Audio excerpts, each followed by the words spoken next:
Hey folks, Tim Gresh here. This is another discussion with special guest Patty Peoples. And in this segment, we discussed a lot of topics related to women and cycling, everything from going into bike shops, how to navigate it, bike fit for women, and just kind of general advice that Patty has for female cyclists, and also some of my take on this topic. So hope you enjoy this. And if you have not subscribed to the channel, please do that. It helps a lot. Let's get started.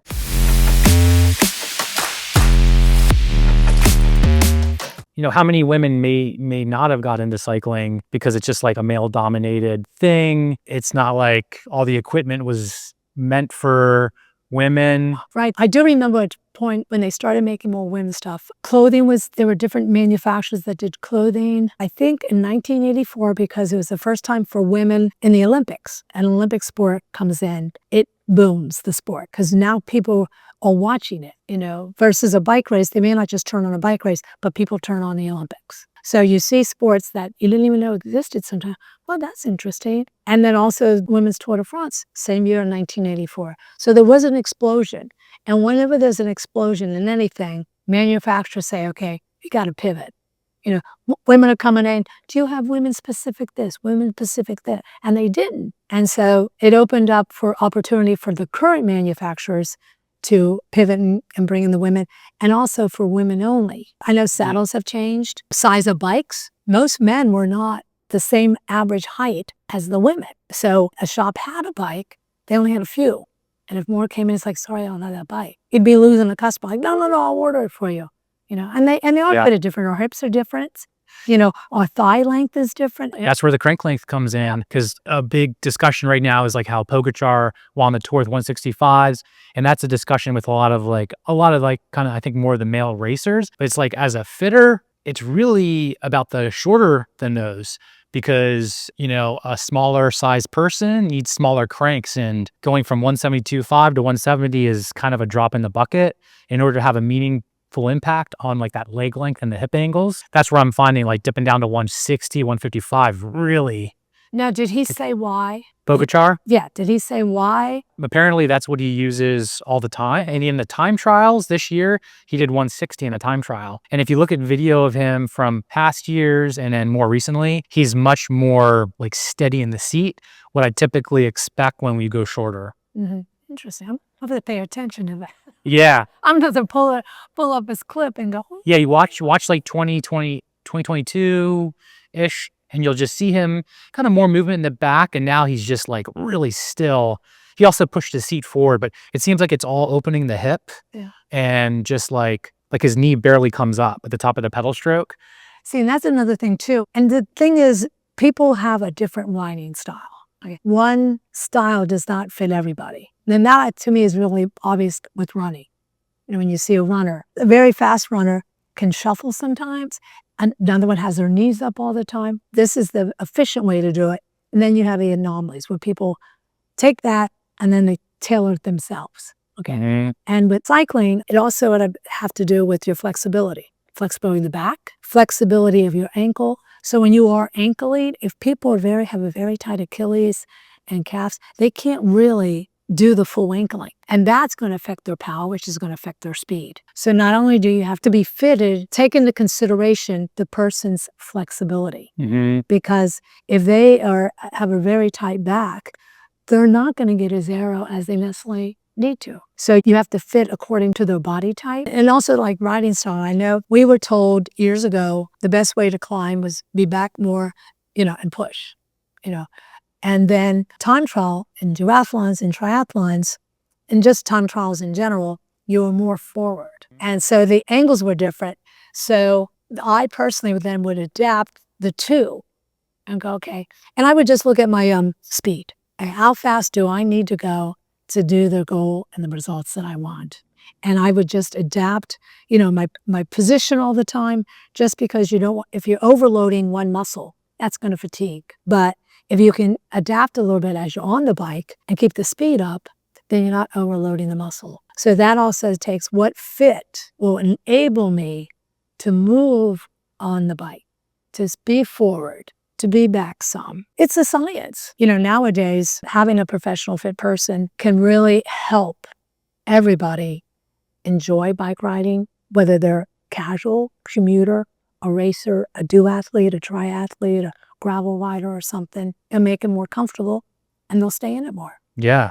Enjoy every ride. So another thing too is like in the bike industry, it seems like the body, the person is sort of treated like they're a machine. You know, the bike's a machine, the body's not. And a lot of times in bike fitting, you're trying to fit them as if they're a machine. And like, so a really common thing is like motion capture, video capture, and just a lot of technology. And I've actually had customers come in and tell me like they had a fit. The guy never looked away from the screen. They were just staring at a screen, watching data, trying to make sense of the fit that was kind of piping through based off of video capture, motion capture. So like bike fitting is kind of an art, and you got to use your eyes and ears. So the kind of fitting that I do is direct observation. Okay. Whereas like Yeah. nothing can really replace kind of experience and what you can pick up with your eyes and to kind of observe. That's how you can kind of really problem solve. There's a lot of cool technology like smart trainers and other ways of measuring power, things like that. But a lot of times in fitting, it's very like heavy on just trying to like almost like break down the person as if they're some kind of computer algorithm, and you can apply an algorithm to like figure out where they need to be positioned. But at the end of the day, it doesn't really help. Like if someone has like, okay, my right knee hurts, I don't know why it's hurting, can you help me figure it out? And if I'm just staring at a computer screen the whole time, I'm never going to problem solve that. And if you're just looking at the screen, you don't give the fitter, well, no, the person being fit, so that'd be the fittee, an opportunity to tell you how they feel. Exactly. You know, it's because it might be like, oh, statistically, you should be fine. I'll be like, well, no, I don't feel fine. You know, Yeah. and like you say, with knee problems, I mean, sometimes it's just a simple thing: saddle too high, saddle too low. But generally, if you make one change, then you usually have to adjust the saddle fore and aft. Yeah. Now you got to look at the handlebars because now they're doing differently, and Yeah. It's like all balancing act. and also too, so many people initially don't know how to sit on their sit bones. If they adjust their hips and their pelvis, it might be just a simple thing of sitting on your sit bones. Then it fits together. You know, in terms of, because both men and women sometimes complain about the crotch. And if you're not comfortable, you're not going to go out for a ride today. Yeah. And that is a difference in terms of the saddle. To me, the saddle is very personal. And just try a bunch. They have so many different types of saddles now. I mean, it's amazing. And that is because of the feedback that people give, a fitter or a store owner or just out there with somebody, ride and say, hey, what saddle do you have? Because that's the first thing between you and the bike. Definitely. Yeah. It has to be a partnership. Yeah. That you'd like. You have to love your saddle. Right. You don't want to divorce your saddle. You want your saddle to be married for life. Yeah. And once you find a good saddle, I know Patty said that she has a saddle that she likes so much that you taped it all up and you're keeping it together. And I just keep riding it like that. And people have said, Patty, can't you afford a new saddle? I'm like, yes, but I can't find this saddle anymore. So I just keep taking the electric tape and I change the colors. Sometimes I use red, sometimes I use black. I mix it up and make it kind of fun. So you're pretty tough. Not everyone would go through that. You're definitely the exception to the rule. I know. People think I'm crazy sometimes, but it keeps me on the bike. And when it comes to trying different saddles, I don't think there's a way other than just trying different saddles. Like going back to like how the bike industry kind of like treats the body like a machine. There's a lot of like things where you like sit on a device. It's called like an assometer. You sit on this thing, it measures your sit bones. Oh, interesting. And you match it up to a width saddle. The thing is though, is that you then ride that thing out on the road. It's not uncommon for you not to like it because it's not as simple as like, it's such a dynamic, intimate thing, the saddle. Oh yeah. So for that reason, I haven't found a better substitute than just having a bunch of test saddles. And I have a bunch of videos on my channel where I dive into like a massive array of my demo saddles. And we try a couple here in the shop, see what's jiving and have them ride for a couple weeks, report back. Are you getting genital numbness? Can you tolerate the ride? And if not, we try something else. Eventually we'll land on it. And then that's how you find like a killer saddle. It's kind of a process. There isn't like a simple way of measuring it. And speaking of saddles, so if you would just change the saddle because of the thickness of it and how you will be positioned on the saddle, because some of them have like the nose cut off, very small. Some of them have the hole, in the middle. Women, we have wider hips, so a lot of the women's specific only saddles are a little bit wider. Some are thicker. It's just kind of like the gloves. The gloves are so different too. If you change your saddle, you actually need to look at every single fit again. Because that's you change one thing And if it's a little bit higher, that's going to affect your leg length. That's going to affect the difference. So yes, if you change one thing, make sure you get fitted for everything else, because that's just the name of the game. Yeah. So do you have any advice for women and feeling better on the bike? Like if they're uncomfortable and they find it as a barrier, like fit advice, general advice? I think when women go in to be fitted, there needs to be a dialogue. Okay. And women shouldn't be afraid to, talk about anything. Like when we mentioned about the saddle, that's the first thing, that's between you and the bike. And do they have any problems? First mention any injuries that they have. And if they're relaxed and coming in and to be fitted by the fitter can relax them, and just say, hey, this is what we're going to do. Sometimes you have to touch them. You got to, move their leg or something like that. Is it okay if I touch you? And tell them what they're going to do. And go like, why do you want to ride? For pleasure, for this and that. Because we had touched on this earlier. People think that, always put me down like this. Like, I don't know if I'll be able to ride like that. You don't have to ride like that. Yeah. So having a conversation between the female and the fitter, what is your main purpose and goal? How long are you going to ride? What terrain are you going to ride? And also too, are you going to ride with clipless shoes? I mean, some people don't want to wear clipless. They want to, use regular shoes. They want to use the toe, the toe clip, because they're afraid of falling. Yeah. Okay. My sister, we gave her the clipless, and after a while she's like, no, because I'm riding, I just feel like when I stop, and usually when you're going from the cage to the fit, you usually fall over at least once. Yeah. But if you can't get over that, it's like, no, I'm going to switch. And that's fine too. The whole thing about riding is enjoyment. So whatever makes them comfortable. And to me, the saddle is really the first thing. Like you said, you have a bunch of different saddles you try out. So it's not like if they're on the bike, and the women need to be honest. Don't say, oh yeah, this is fine, when it's not fine. Because the fitter will only fit you according to your communication with them. If you don't tell them something bothers you, then you don't know to fix that. Yeah. Yeah, you should give that feedback. And I think if the fitter is not really taking that feedback and doing anything with it, that's not a good sign. Like maybe someone that you want to find a fitter that's going to kind of listen to you and take those things into consideration. I will say that to come to Gresh Fit, you won't fall, because if you're new to clip in, because I always have you clip in and unclip a bunch of times on the trainer. Okay.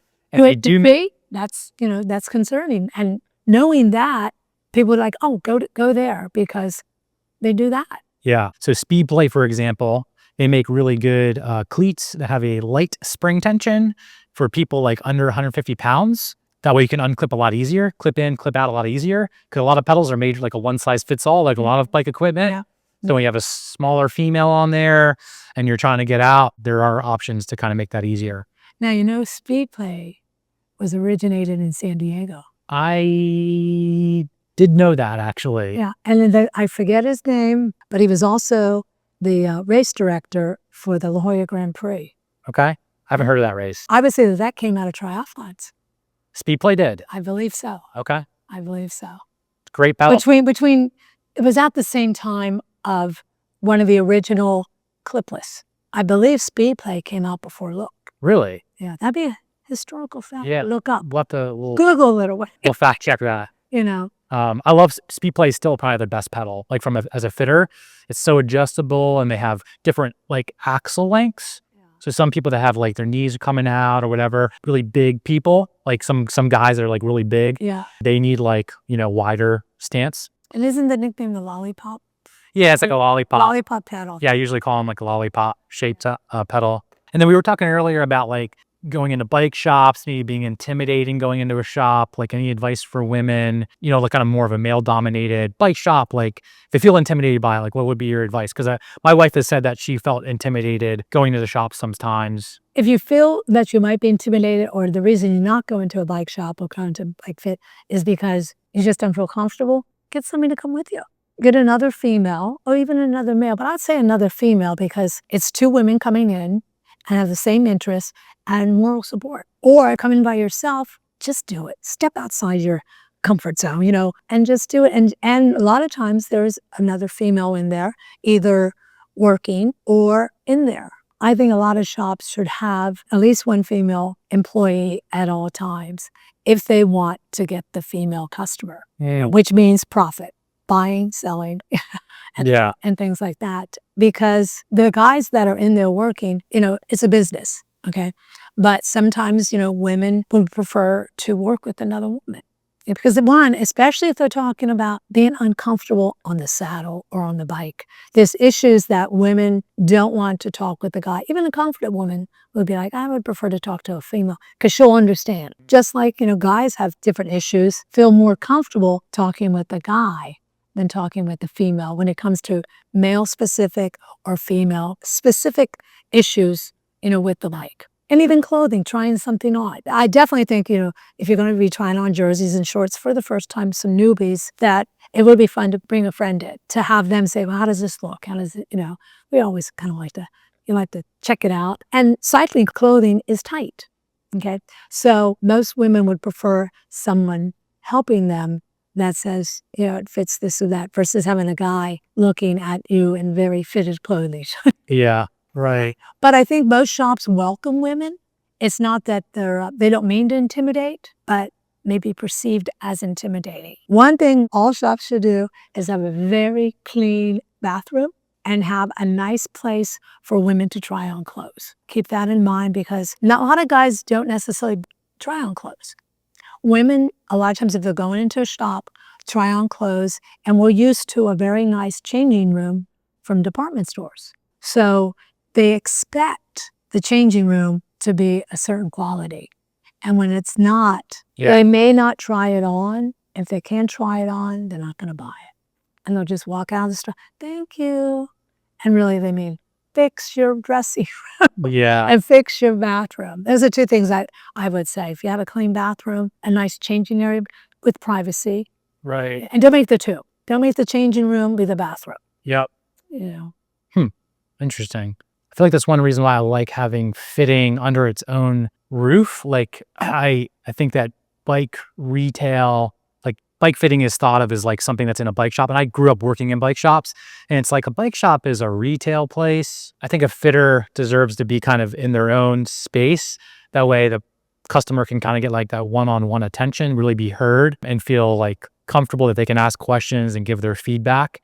And privacy. When you mention, ask a question, privacy versus a bunch of people walking around and hearing something like, oh, my crotch hurts. Exactly. You know what? Someone would go, what did that person just say? And then you feel like, oh my gosh, someone heard me say crotch. Exactly. And also I think the fitter too, like, at least for me, maybe other fitters are different, but like, I want to stay focused, and like all the other distractions, phone ringing, people coming in the door because it's like a retail store. Like, how am I going to do a good job and like listen to this person? And I think that's also something to think about with fitters, is like someone that's like a dedicated full-time professional fitter, probably going to get a better result than that. Yeah, well, that's their job. That's their primary job. Yep. It's not something that they do on the side. It's specific. It's on a grease monkey coming out of the back. Yeah, I'll be with you in a minute. Greasy hands. Cool. I hope you enjoyed this video. Please like and subscribe to the channel. And until next time, enjoy every ride.